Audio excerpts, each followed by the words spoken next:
Good morning, Trojans. Good morning, Lions. I hope you're having a thrilling Thursday today. For today's read aloud, we have an interesting book. And this book talks about two different things. So one of those things is that our main character, Rufus, he tries something new for the first time.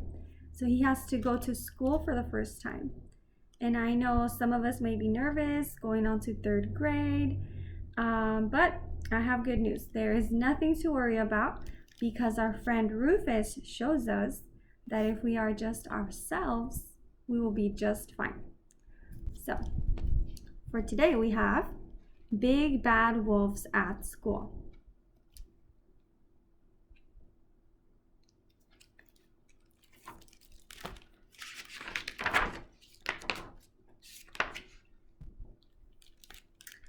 Rufus was a young wolf who spent his days turning over rocks, rolling in the grass, and running like the wind. At night, he liked to howl at the moon.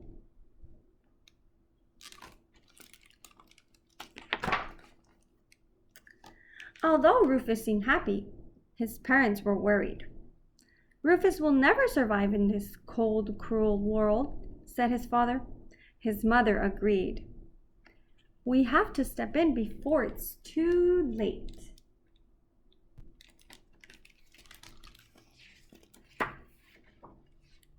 What do you think the parents are going to do? Let's see. They sent Rufus to the Big Bad Wolf Academy, the toughest school around. "Straighten up there," barked the headmaster, addressing the new arrivals. "You arrive here as ordinary, everyday wolves. But that will change. With hard work and dedication, you will leave as a big bad wolf." Most of the new students were impressed, but not Rufus. And we know some other stories we've read have big bad wolves, like the Three Little Pigs and Little Red Riding Hood. The training began in gym class. There, the wolves learned to huff and puff. "In through the nose," shouted their instructor, "and out through the mouth." Soon, some of the students could blow up a real storm, but not Rufus. Poor Rufus. In acting class, the wolves practiced wearing disguises. "Always put your tail through first," they were told. "That way it won't get squished." Many of the students were quick learners, but not Rufus.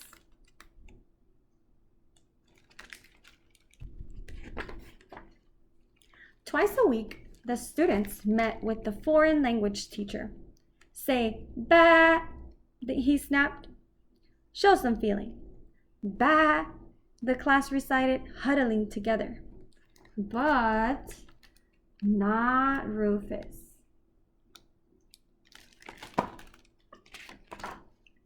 The truth was, Rufus missed his old life. Sometimes he asked the other wolves to go for a run or a swim, but nobody was interested. "You're so old-fashioned, Rufus," they sniffed, "sticking your nose into everything." On restless nights, Rufus went outside to stretch his legs. He would run back and forth, howling at the moon overhead. "What pack is that?" the other wolves always shouted out the windows. "Keep it down, we're trying to sleep."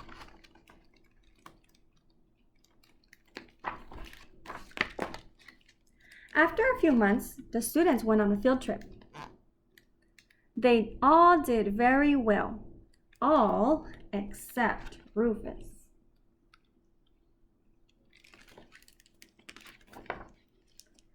As the seasons passed, the other wolves kept on practicing, and Rufus felt more and more out of place. At the end of the year, everyone began preparing for final exams. They studied very hard. What's the difference between lurking and sneaking around? Which is easier to wear, a nightgown or pajamas? Is it better to enter a hen house through the door or a window? Rufus knew he should be studying too. But when the sun was shining and the air was clear, there were so many better things to do.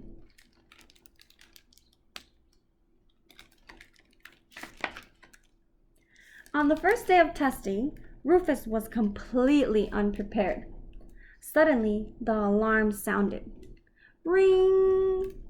Hunters, shouted the teacher, prepare to defend yourselves. Some of the wolves rushed outside to huff and puff, but it was no good. The hunters held on tight until the wolves were exhausted. Others tried to escape in disguise. That didn't work either. Rufus was so scared, he let out a howl. Ow! The other wolves stopped and listened. Many of them had not howled in a long time, but they were just as scared as Rufus. One by one, they joined in. Ow! The hunters froze in their tracks and covered their ears.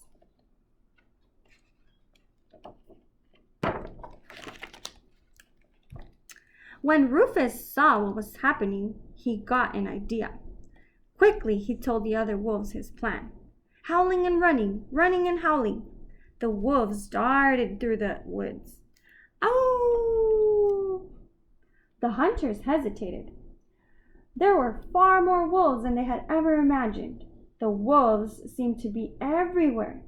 Run for your lives, the hunters cried, retreating toward the village.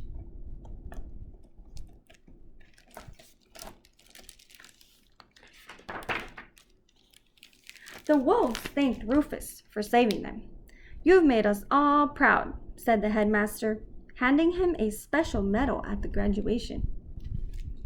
Afterward, Rufus and his new friends put away their lessons and returned to the woods.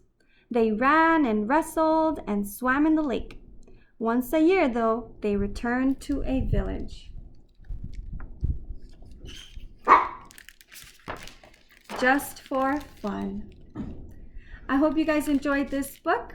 Let me know what you think in the comments below.